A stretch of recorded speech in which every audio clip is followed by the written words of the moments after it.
Hello everyone, ये इस ड्रामे की हिंदी एक्सप्लेनेशन का पार्ट नंबर 20 है। एंड आप लोगों को मेरा वीडियो अच्छा लगे तो प्लीज़ मेरे चैनल को सब्सक्राइब कीजिएगा। तो पार्ट के स्टार्टिंग में हमें दिखाते हैं गुबाइजी आती है एंड जियांगी उससे पूछता है तुमने मुझे यूज़ करना कब स्टार्ट किया। गुबाइजी कहती है उसने ऐसा नहीं किया। जियांगी कहता है तुम झूठ बोल रही हो, मुझे सब पता है। गुबाइजी कहती है पहले भी तुमने मुझ पर इल्जाम लगाया था कि मैंने यूफई को मैन्यूस्क्रिप्ट दी है एंड अब तुम ये सब मुझसे बोल रहे हो, तुम मुझ पर विश्वास ही नहीं करते हो। गुबाइजी जा रही होती है, जियांगी उससे कहता है तुम्हें न्यू बुक का कॉन्ट्रैक्ट अगर मैं दे दूं तो तुम्हारा प्रमोशन हो जाएगा। अगर तुम ऐसे ही चाहती थी तो मुझसे कह देती, मुझे हमेशा दूसरों से क्यों पता चलता है। गुबाइजी कहती है हाँ तुम ही सही हो, मुझे फिर से शुरुआत करनी ही नहीं चाहिए थी एंड रिंग उतार कर चली जाती है। जियांगी आता है उसके पीछे, बट उसके पहुंचने से पहले ही वह टैक्सी लेकर चली जाती है। देन हमें नेक्स्ट मॉर्निंग का सीन दिखाते हैं। यहाँ चुआन आराम से खड़ा होता है बट चूली आती है एंड उसे डरा देती है। कह रही होती है नाइफ कहाँ पर है, मैं उस लियांग को मार दूंगी आज। चुआन उसे संभालने की कोशिश कर रहा होता है। देन हमें दिखाते हैं मिस्टर म्याओ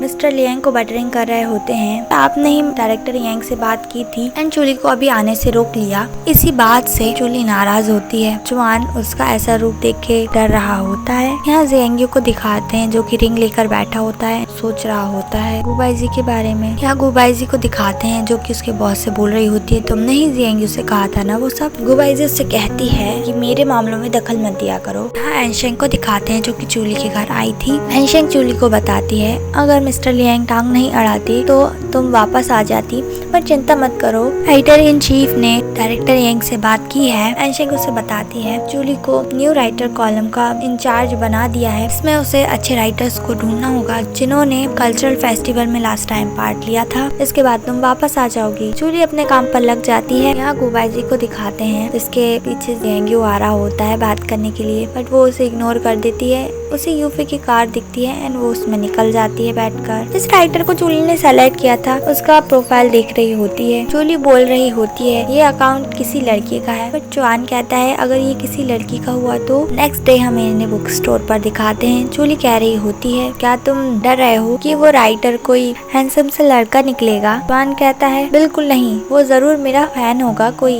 इसके बाद वो राइटर आती है एंड चुआन की बात सही निकली थी, वहाँ एक लड़की थी। वो लड़की बहुत सिंपल सी होती है एंड चुआन को तो वह पहचानती ही नहीं थी। ये बात सुनकर चुआन को तो ठसका ही लग जाता है। जिसके बाद ये लोग यहाँ पे पहुँचते हैं। एडिटर इन चीफ कहते हैं कि इसमें मुझे कुछ बातें समझ नहीं आ रही है एंड मुझे ही समझ नहीं आ रही है तो रीडर्स को कैसे समझ में आएगी। इसके बाद ये दोनों बात करते हुए जा रहे होते हैं। चुआन उसे समझा रहा होता है ज्यादा परेशान मत हो। चूली कहती है मुझे उसका मतलब एडिटर इन चीफ को समझाना होगा एंड उनके पास पहुंचकर उन्हें बताती है उनका उन लाइनों का मतलब। वह कहते हैं ठीक है जो तुम बोल रही हो, लेकिन हम एक एक रीडर्स को ये थोड़ी ना समझा सकते हैं। चूली कहती है सभी रीडर्स नहीं समझ सकते हैं, लेकिन घोस्ट नॉवल पढ़ने वालों का ग्रुप अलग ही है। अगर हमें उन रीडर्स की अटेंशन मिलती है तो आधी जीत तो हमारी वैसे ही हो जाएगी। मैं ओवर कॉन्फिडेंट नहीं हूँ, बस आप मुझ पर थोड़ा सा ट्रस्ट कर लीजिए। एडिटर इन चीफ मान जाते हैं। इसके बाद ये दोनों पहुँचते हैं बुक स्टोर। यहाँ चूली काफी सारी बुक्स ले रही होती है घोस्ट नॉवल की। चुआन चूली को ही देख रहा होता है क्योंकि वह अपने वर्क को लेके इतनी पैशनेट जो है। चुआन सारी बुक्स रख कर देन चूली के चीक्स पर किस करके कहता है तुम्हें पता है तुम मुझे कितना प्राउड फील करा रही हो। चुआन चूली की हेल्प करा रहा होता है। चूली कहती है लास्ट टाइम तुमने मुझसे मेरी बुक छीन ली थी, तुमने उसके लिए मुझसे माफी भी नहीं मांगी। चुआन कहता है चूली से इधर आओ एंड इन लोगों का रोमांस फिर से स्टार्ट हो जाता है। यहाँ जियांगी को दिखाते हैं जो कि बहुत ज्यादा ही डिस्टर्ब्ड होता है। बाई आकर उससे कहता है ये 5वीं बार है जो आप साफ सुथरे गिलास को साफ कर रहे हैं। देन जियांगी पहुंच जाता है गुबाइजी के पास, कहता है तुमने मुझे सच नहीं बताया। फिर गुबाइजी उससे कहती है मैं तुम्हें सच कैसे बताती, तुम दोनों सेम ही स्क्रिप्ट लिख रहे थे। मैं तुम्हारी गर्लफ्रेंड थी मगर उसकी एडिटर भी थी, ये मेरे लिए भी बहुत कठिन था। जियांगी कहता है तुम्हें मुझे सच बताना चाहिए था। गुबाइजी कहती है उससे क्या तुम मुझ पर विश्वास करते। गुबाइजी साफ कह देती है ये मैटर ट्रस्ट का है। जियांगी उससे सॉरी बोलता है, उससे पूछता है क्या तुम मुझे एक और चांस दोगी।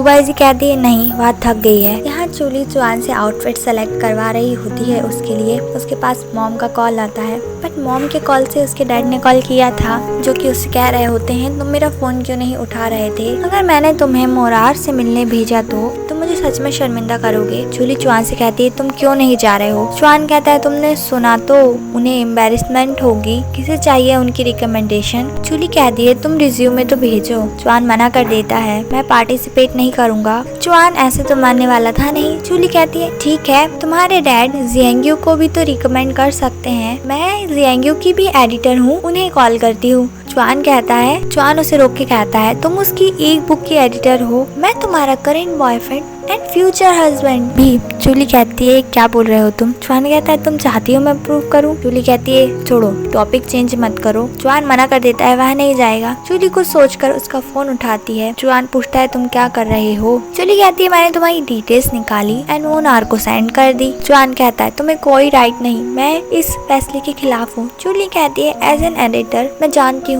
तुम्हारे डिसीजन को मैं चेंज नहीं कर सकती हूँ, बट एज अ गर्लफ्रेंड मुझे पता है तुम कितने जिद्दी हो, सच नहीं मानते हो। चुआन अपना दूसरा गाल आगे कर देता है। जूली उसे लीड करती है बट बाद में चली जाती है। चुआन कहता है तुम जा रही हो? जूली आकर कहती है ईमेल चेक कर लेना याद से। चुआन कहता है मैं तो बहुत बिजी हूँ। जूली आकर कहती है तुम ही तो हो जिसपे मैं डिपेंड हो सकती हूँ, एंड चली जाती है। देन नेक्स्ट सीन में हमें दिखाते हैं जियांग्यू को, जो कि देवदास बना बैठा था। चुआन आता है उसके पास, एक चाटा मार के उसे होश में लाता है। जियांग्यू कहता है मुझे इग्नोर कर। चुआन उसकी रिकॉर्डिंग करने लगता है। जियांग्यू बताता है उसने कहा मुझसे कि हमारे बीच सब खत्म हो गया है। चुआन पूछता है क्या तुम अभी भी लाइक करते हो उसे? जियांग्यू कहता है हाँ, मैं बस उसे लाइक ही नहीं करता, एंड देख लेता है रिकॉर्डिंग कर रहा है, उसे मना करता है रिकॉर्डिंग करने से।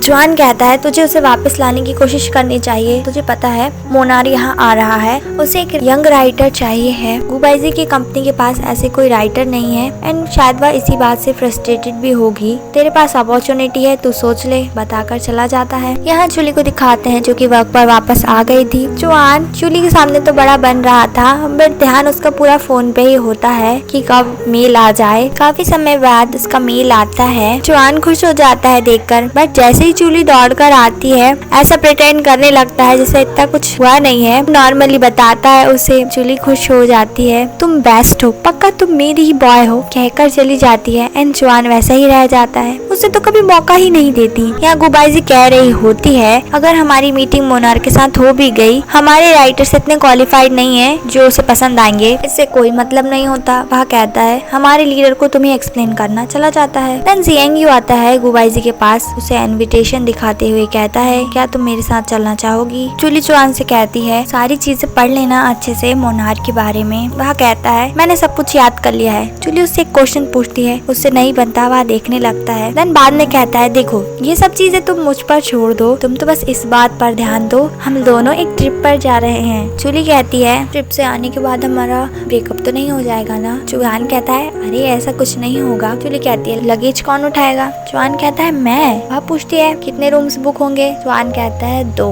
जूली चली जाती है। बाद में चुआन सोच रहा होता है ब्रेकअप के बारे में। कहता है वह कितनी नॉनसेंस बातें कर रही थी, एंड ऑनलाइन सर्च करने लगता है टिप्स की किन चीजों को अवॉइड करना चाहिए जब हम हमारी वाइफ के साथ ट्रिप पर जाएं। जियांग्यू से कॉल करके कहता है तू बता गुबाइजी के साथ पहले ट्रिप पे गया होगा, मुझे कौन सी चीजें अवॉइड करनी चाहिए? जियांग्यू उससे कहता है जूली से कह देना तुझसे दूर रहे। चुआन परेशान हो जाता है। नेक्स्ट डे दिखाते हैं जूली आती है रेडी होकर। जूली कहती है तुमने मुझसे कहा ये स्कर्ट पहनने को, मैंने पहन ली, लेकिन मुझे ये अगली हेड भी पहननी होगी क्या? चुआन उसे कहता है हम वेकेशन पर जा रहे हैं, देखो हमारे आउटफिट्स मैच होने चाहिए ना, ताकि लोगों को दूर से ही समझ में आ जाए हम कपल हैं। टैक्सी आ जाती है, ये दोनों जा रहे होते हैं। जूली उससे कहती है पहले तो तुमने कभी ऐसा नहीं किया, मैचिंग आउटफिट एंड ऑल। चुआन उसे बताता है कल उसने ऑनलाइन सर्च करके देखा था एंड उसे ऐसे ऐसे रिजल्ट्स मिले थे, क्या क्या करना चाहिए। जूली कहती है ठीक है मैं तुम्हें समझ गई, एंड बहुत लवी डबी हो रहे होते हैं। टैक्सी ड्राइवर भी बोलता है आप दोनों का रिलेशन बहुत अच्छा है।